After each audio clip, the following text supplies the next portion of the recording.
Lady Bellyhead, Boshungi,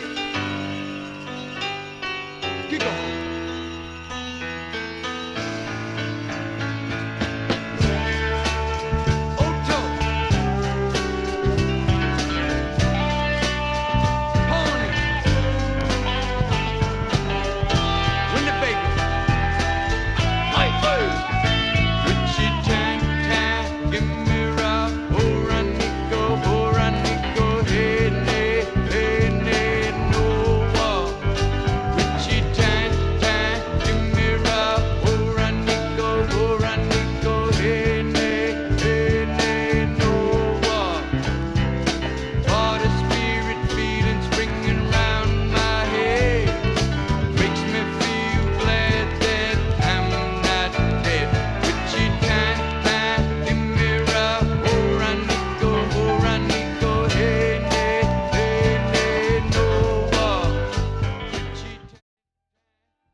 Hello, and thank you so much for joining us this year for the Jim Pepper Festival, Medicine Song.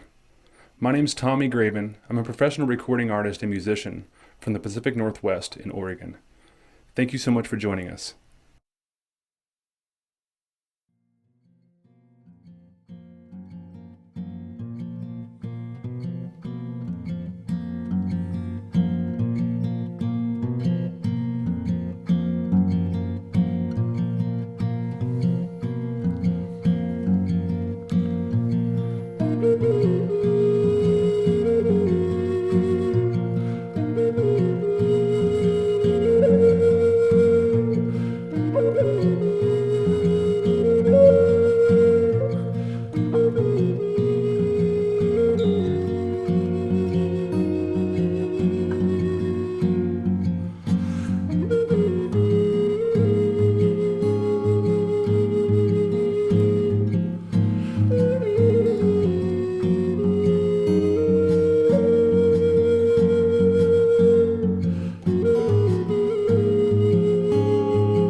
Good afternoon. My name is Aurolyn Stwyer. I'm a member of the Confederated Tribes of Warm Springs and the Celilo YM people. My people originated along the Inchiwana, which today is called the Columbia River. And our village in Celilo is the oldest inhabited village in the northern continent. We have songs that we sing in our longhouse that are up to 12,000 years old. That speaks about the Great Flood, which happened 12,000 years ago. I belong to the Simnashal Longhouse on my reservation. I am one of the selected food gatherers for the Longhouse. So I brought along some of the tools that I use in the fall time. We will be picking our huckleberries and chokecherries. And in the springtime, there's half a dozen varieties of roots that we dig. This is called a cuppin, and I dig the roots with this tool. And so the food gatherers, we know what time of year to go and when the harvest will be. As for the man, the chief of the village, who happens to be my cousin Olson Mianis Jr., makes a decision on when the first catch of the salmon will occur, normally in April, but in today's climate change, it's making a lot of shorter cycles for our food. And so we have to really pay attention. And that first salmon is a celebration. That's the very first celebration we have. It's similar to a Thanksgiving. And the first roots is a celebration. And the first berries is a celebration. It's medicine to the body. It's nurturing. And we have a great favor of these kind of foods that took care of my people who never suffered at the Great Depression because they knew how to gather the foods, the salmon, the deer, the elk, all of that. I'm going to let you know that what I'm going to do today is string a necklace with a gentium shell. And this is a little shell that back in the day, it was our currency. My cape has a gentium shell. My necklace has a gentium shell.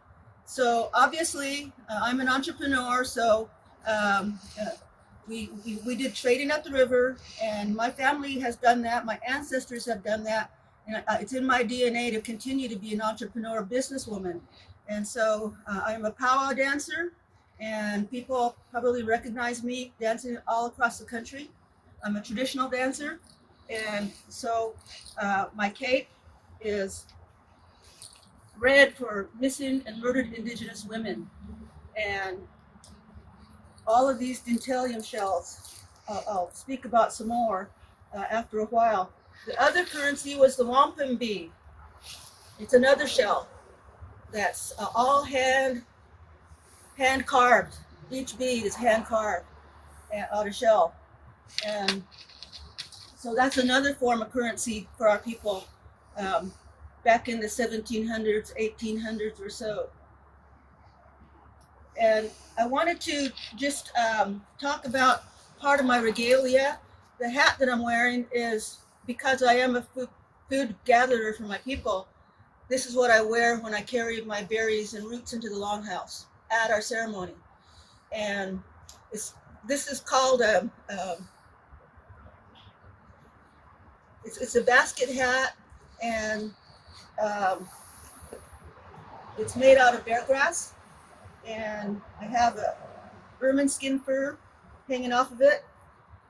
All of our people treasure our hair, and we're taught to take care of it and wrap it with otter fur. The otter is the friendly animal, the happy animal. And so that's what our ancestors taught us, how to take care of our hair. We see the men and the women taking care of their hair and growing it long. My skirt is buckskin hide. I have my own rawhide knife case. As a traditional food gatherer, I got to be able to take care of my any of the meat and the salmon that we're serving in the longhouse. It's got a hide with a antler. I beaded this bag for myself about 10 years ago, and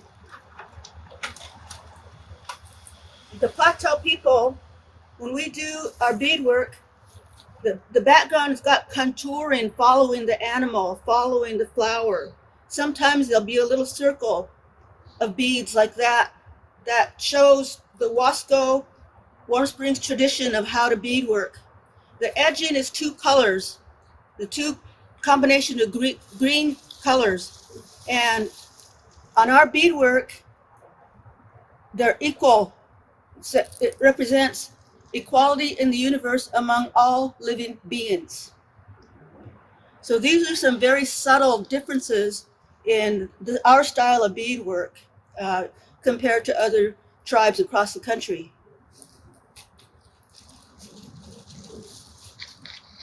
I made this a choker last year. It's got a carved antler of an eagle head on there. And the eagle is the mightiest of the birds, flies the highest, has strong claws to work with, has a great vision, and that we believe this animal carries our prayers to the heavens, the feathers. I made this necklace. It's another version of the one I'm wearing. And we call these shells dentilium shells, the currency shell. And another tribe at Warm Springs is a Paiute, and they wear this style of beadwork. Only you'll see them draping it, the beads, all the way big as my cape.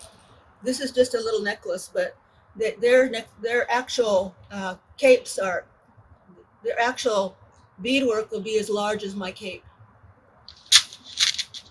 And just for fun, in my travels, I picked this up at the Macaw people. It's an olive shell, and that's about the only place you're going to find that shell. And so I just did some trading with some of the people up there for my beadwork, and was given this necklace out of the state of Washington, Nia Bay, Washington. The other tribe, the Warm Springs, the Wasco and the Paiute at Warm Springs, Confederated Tribes. This is the Wasco version of a necklace. So you've got some braided sinew, and then it's got some shells along the edges, cowrie shells, and we typically have a geometric style of design on there. We like to use the animal design and the floral and the geometric and other versions. Depends on our family on which design, which color we're going to use. It just so happens that my family favors the wild rose, and the intelligence of my ancestors is that wild rose has medicine properties in it, and we use it for protection of young all the way to old. The babies and the elders are the most vulnerable, and so that twig is a medicine, and it's in our sweat houses where we're praying and singing. And so that twig, we also boil it and drink the juice or wash with it. Like I say, it's got that protection powers. And I used to be an instructor at a university, and I talked to some of the scientific professors, and they explained to me the medicine that's in that wild rose. It's similar to a pain reliever. The third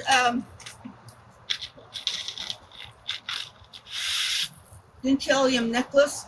This one is from Grand Round and Umatilla. Raina Nelson made it for me. I ordered it from her, and I said, I'm a Wasco, Salilo, and we favor the colors of the river, the blue. I said, make me a river necklace. And so this is what she designed for me. And then I put together some earrings to go with it. But it's funny how a lot of us artists rarely make things for ourselves. We trade amongst each other and gift it to family members and honor other people. So that's just how value system works. Okay.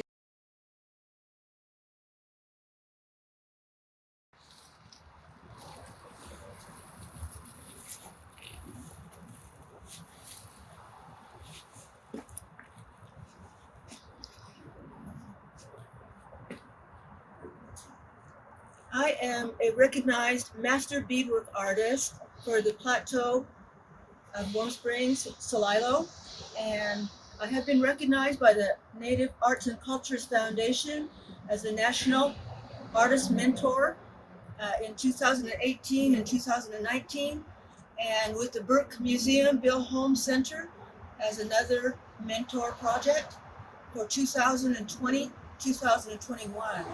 And these are national awards up to $30,000 per project. And so I have been recognized as a traditional artist. There are also Native American contemporary artists. And so those awards, as a mentor, I work with apprentices, and my specialty is the horse traditional saddle of the plateau. It's a dying art, is the main reason that I've been recognized, because there's only a handful of people that still make them. I'm working on my third saddle, and I make the full horse regalia. If you can imagine a horse with a giant bib, that's called a martingale, and the serape goes over the back of the horse. And so those are almost the size of this tule mat that's holding the beadwork. That's basically, some of my students will look at my canvas laying out that we're getting ready to sew, and it's like a little overwhelming. And it's taken us 1 full year to make the regalia. Working with someone like the Burke Museum and the Native Arts Council gives us access to other artists, nationally recognized artists, artists that have won Emmy Awards and such. And so we get a chance to dine with them, to share information, converse on conference calls, and have access to the collections at the museum and all of the staff for 2 years. And so that helps me pass information to the apprentices on the details on how to develop that project, to buy the supplies, the beads, how to do discount as a business owner with all the suppliers. And so it's a year-long process that we work very close with the community, with our elders on the project. And so I'm going to do a very simple necklace, and all it is working with the dentalium shells, and it's just a matter of stringing the dentalium on there. So for the supplies, I have some beads, and you have to make sure the beads are going to be not slipping inside the shell and getting lost. It needs to be bigger than the end of the wide end of the shell. And the dentalium, you want to make them similar in size. If you look at these necklaces, the dentalium shells vary. Some of them are very curvy too. So I use a nail file to work on it to make it be the same size. So that's the time-consuming part of working with this little shell, is making them the same size. And so I use this file. You don't necessarily have to worry about the curvature. The ordinary needles won't go through the shell. So you get a specialized needle. This one is called the big eye, or the big hole needle. It's 6 inches long, and it's one gigantic pull apart, and it bends, so it can go right through. Like, what I do is I put a knot on the end of this thread, and for the stronger thread we use a size D. I also have a pair of scissors here and other information for you, because if you, for example, was interested in doing a multi-strand, then that's going to require you to work with heavy leather and cut it to whatever size you're going to use on there. And then I take my awl, the handmade awl, and made out of antler again and brass, and you just have to press holes in the in there. And by the time you start pulling these leather together, you'll notice that they're equal, and the holes have to match to the beads.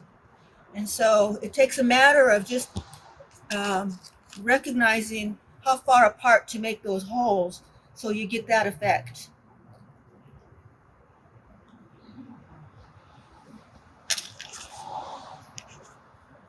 So I decided that I'm going to honor our veterans, and I work with the American Legion Auxiliary as a volunteer.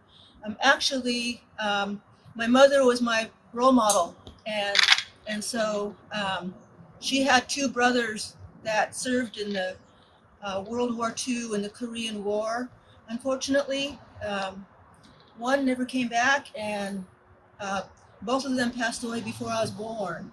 But I was taught that our people, the Native American overall, are the most people that join the military, all branches of the military. And so with that, I'm dedicating this necklace to my mother, and I'll gift it to her. I'll probably add another strand, which is basically simple to do with this tiny needle. And so knot on the end, and I'm just doing the red bead,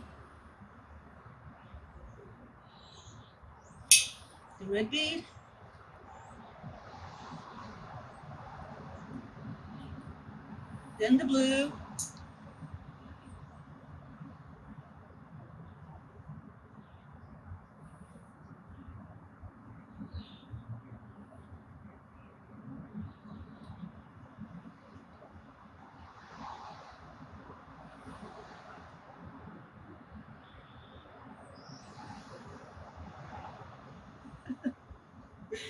I am not having any good luck with the blue. I need a better light is what it is.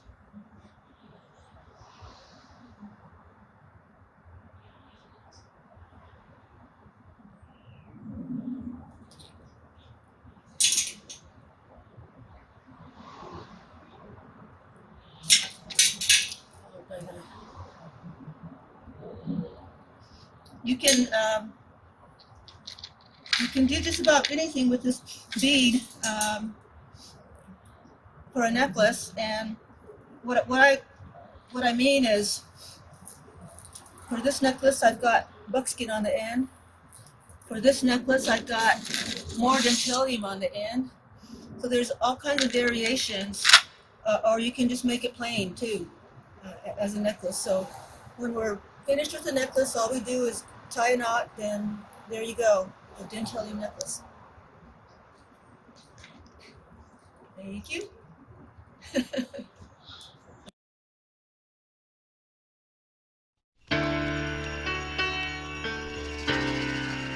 Eddie Bellerhead, Bo Shungi, Kiko.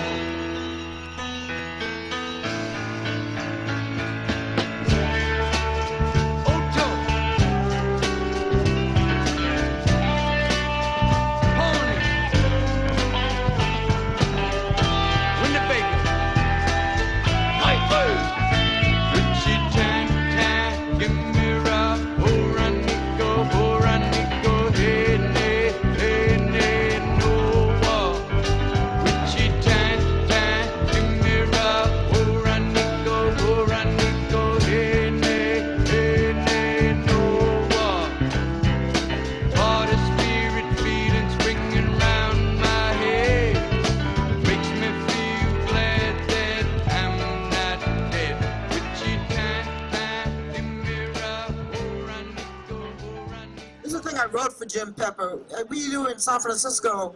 It's going to now be an annual Jim Pepper Festival down there. And the greatest saxophonists that we have in the Bay Area are part of it. Please come down next year when we do it again. I wrote this for Jim Pepper because Jim Pepper literally changed everybody that ever heard him. And that's why we're here today, to try and keep his legacy alive. And hopefully you will work to keep his legacy alive. And he used to get mad when I say, he said, what do you call this music I'm playing? I said, I call it Pepperization. And he would get mad. Eventually he accepted it. So this is called the Pepperization of the world of music.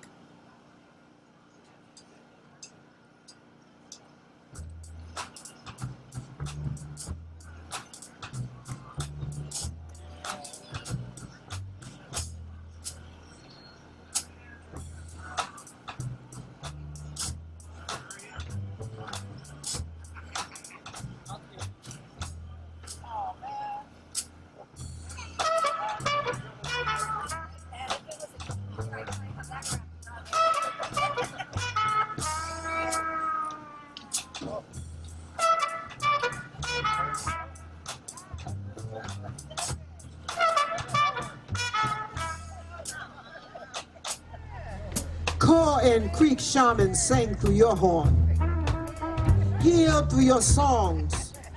Melodic medicine man, you were the much needed living example, the flamboyant, no holds barred proof of an indigenous spirit that refused to disappear. A harmonic healer that wouldn't go away. A mesmerizing dealer of salvation who carried all medicine in your saxophone case. You cured the world's madness, the technological suffocation of us with the organic word spells you sang. Your music forced us to look at life through your eyes. Live the pain, the joy, the pride, and the shame of proud nations. Nations this nation has tried to, but failed to erase. You made us feel. You made us feel the humiliating degradation of unending forced migrations, bitter lessons in the name of civilization by the uncivilized. Every time you put that saxophone in your mouth, Jim. Jim, you built musical mounds on every stage you ever graced. With the regal gymnastic agility of an eagle in flight, you faced it all. Tap dancing, stomp dancing, fancy dancing, you. I say you.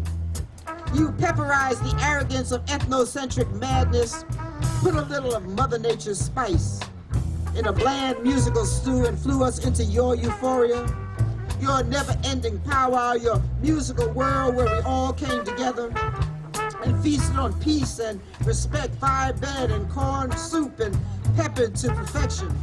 Jim.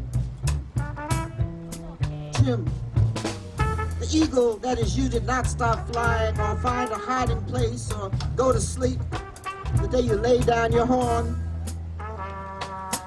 We picked it up and we're still here, with you alive in our bones singing your praises. Look what you done, cuz. We've been pepperized. I said we've been pepperized, and I want you to get up and dance with us, for us, Jim Pepper. You are our inspiration, our eternal dancing eagle, and with your help, we will keep your powwow alive forever. Get up and dance with us, Jim. With us, Jim. Get up and dance. Get up and dance. We need you now. We need the creative integrity of your medicine. We need you to Wichita-toe us into nirvana. We need your musical magic to help us heal our world, to rejuvenate our souls so that we can continue to sing your songs and pepperize the universe with the magnificent indigenous power of you, the intense sacred beauty of you, your world and your music. Aho.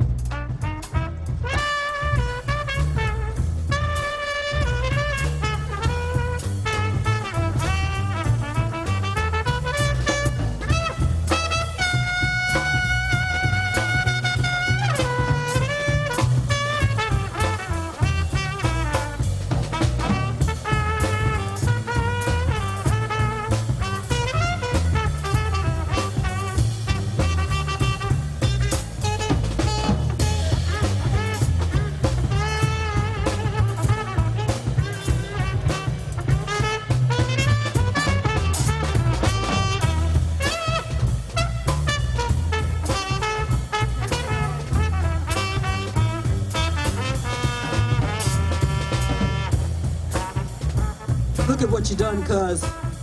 I say, look at what you done, cuz. We've been pepperized. Get up, get up, get up, get up and dance for us, Jim Pepper. You are our inspiration, our eternal dancing eagle, and with your help, we will keep your powwow alive forever. Get up, get up, get up, get up and dance with us, Jim.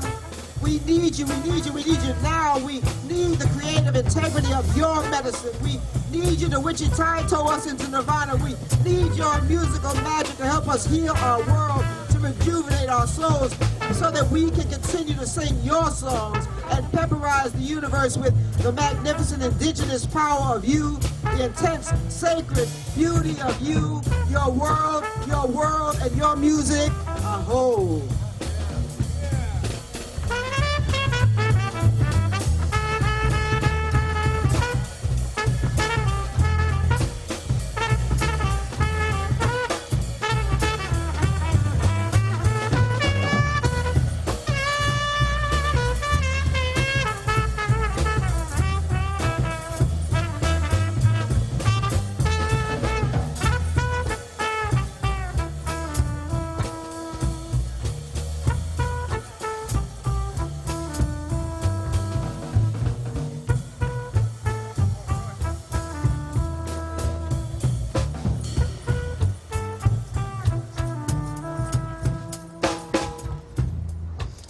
Can you feel him? I think he's here with us today. Jim Pepper, say his name. Come on, Jim Pepper. Say it loud, Jim Pepper. Jim Pepper. Oh, yeah.